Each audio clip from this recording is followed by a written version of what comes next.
नमस्कार, आप देख रहे हैं स्टेट मिरर हिंदी। मैं आपके साथ हूं अवनीश शर्मा। राहुल गांधी की पहली रैली से सियासत में भूकंप। क्या राहुल गांधी की ये 5 बातें तेजस्वी के लिए मुसीबत बन सकती हैं?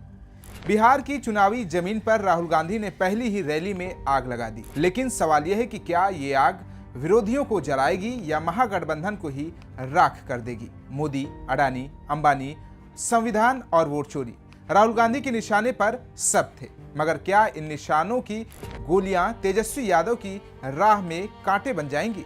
आज हम बताएंगे वो 5 बातें जो राहुल गांधी ने अपनी रैली में कही और जिनसे तेजस्वी यादव की चुनौती रणनीति हिल सकती है। सबसे पहला पॉइंटर है निजी हमले और उनका असर। राहुल गांधी ने मंच से प्रधानमंत्री नरेंद्र मोदी पर जमकर हमला बोला। बोले वोट के लिए ड्रामा करेंगे, जो कहोगे वही कर देंगे, स्टेज पर आकर नाच भी लेंगे। सुनने में तंज है, लेकिन राजनीति में ऐसे तंज अक्सर बूमरैंग बन जाते हैं। याद है ना, जब वोटर अधिकार यात्रा के दौरान मोदी की मां को लेकर बयानबाजी हुई थी, तब मोदी ने कहा था कि मेरी मां का अपमान देश की हर मां का अपमान है, और फिर वही बयान बिहार के वोटर्स के दिल में उतर गया था। इस बार भी डर वही है। राहुल गांधी के निजी हमले बीजेपी को नहीं बल्कि महागठबंधन को नुकसान पहुंचा सकते हैं। तेजस्वी यादव जानते हैं कि बिहार में इमोशन की राजनीति चलती है और मां, धर्म या देश, इन पर हमला लोगों को गुस्सा दिलाता है। दूसरा पॉइंटर है वोट चोरी का मुद्दा। बिहार में शायद ही किसी ने हाल में वोट चोरी शब्द सुना हो, लेकिन राहुल गांधी ने आते ही इसे फिर जिंदा कर दिया। बोले जब मोदी वोट चोरी करते हैं तो संविधान पर हमला होता है। राहुल गांधी का मकसद था संविधान को बचाने की बात करना, लेकिन तेजस्वी यादव की पूरी कैंपेन स्ट्रेटेजी रोजगार, शिक्षा और महंगाई पर टिकी थी। तीसरा पॉइंटर है अब राहुल गांधी का ये नया नैरेटिव। वोट चोरी, संविधान, आरएसएस पर हमला। जनता का ध्यान मुख्य मुद्दों से भटक सकता है और यही तेजस्वी की सबसे बड़ी चिंता है। यमुना प्रदूषण का जिक्र। बिहार की रैली में राहुल गांधी ने यमुना का जिक्र कर दिया। दिल्ली की यमुना में अमीरों के लिए साफ पानी और गरीबों के लिए गंदा।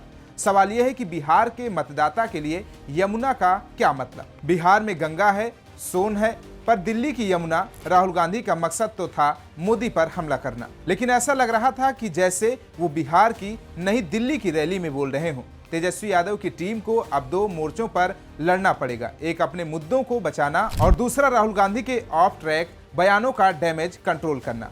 5वां पॉइंट है अडानी और बिहार कनेक्शन। राहुल गांधी ने फिर से अडानी कार्ड खेला। बोले धारावी की जमीन जिस पर बिहार के लोग रहते हैं वो अडानी को दे दी गई है। राहुल गांधी का तर्क था कि बिहार के लोगों की जमीन और हक छीना गया, लेकिन बिहार के मतदाता ये सोचने लगे धारावी कहाँ है? मुंबई में। ये मुद्दा बिहार में कितना काम करेगा, ये बड़ा सवाल है। हाँ, राहुल गांधी की आवाज में दर्द था, लेकिन जब मुद्दा स्थानीय न लगे तो वो जोश ठंडा पड़ जाता है और तेजस्वी यादव को अब ये तय करना होगा कि वो राहुल की अडानी नैरेटिव पर चलें या अपने बेरोजगारी नैरेटिव पर टिके रहें। अंबानी और इंटरनेट डेटा। राहुल गांधी ने कहा कि जनता को सस्ता डेटा नहीं दिया गया। भीड़ ने तालियां बजाई, लेकिन तेजस्वी की टीम समझ गई कि लाइन राष्ट्र बनाम पूंजीपति वाला नैरेटिव फिर उठा देगी। बिहार के लाखों युवा जियो और इंटरनेट पर ही तो जी रहे हैं। वो शायद ये नहीं सुनना चाहेंगे कि वो जो कंपनी उन्हें डेटा देती है वही उनकी दुश्मन है। और अगर यही बात बीजेपी ने पलटकर कह दी, कांग्रेस को तो इंटरनेट सस्ता होना भी बुरा लगता है, तो नुकसान किसे होगा? जवाब साफ है, महागठबंधन को। राहुल गांधी का भाषण जोशीला था, भावनाओं से भरा था, लेकिन राजनीति सिर्फ जोश से नहीं होश से चलती है।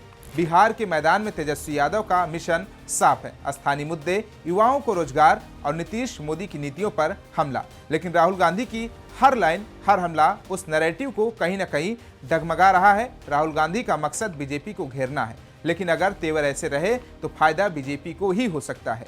आखिर में सवाल यही है कि क्या राहुल गांधी की ये दिल की बातें महागठबंधन के दिल के लिए मुसीबत बनेंगी? वक्त बताएगा, लेकिन फिलहाल बिहार की राजनीति का तापमान राहुल गांधी की एक रैली से कई डिग्री बढ़ चुका है। तो कैसा लगा हमारे वीडियो? कमेंट बॉक्स में फीडबैक जरूर दीजिए। बाकी तमाम देश और दुनिया की खबरों को देखने के लिए देखते रहिए स्टेट मिरर हिंदी।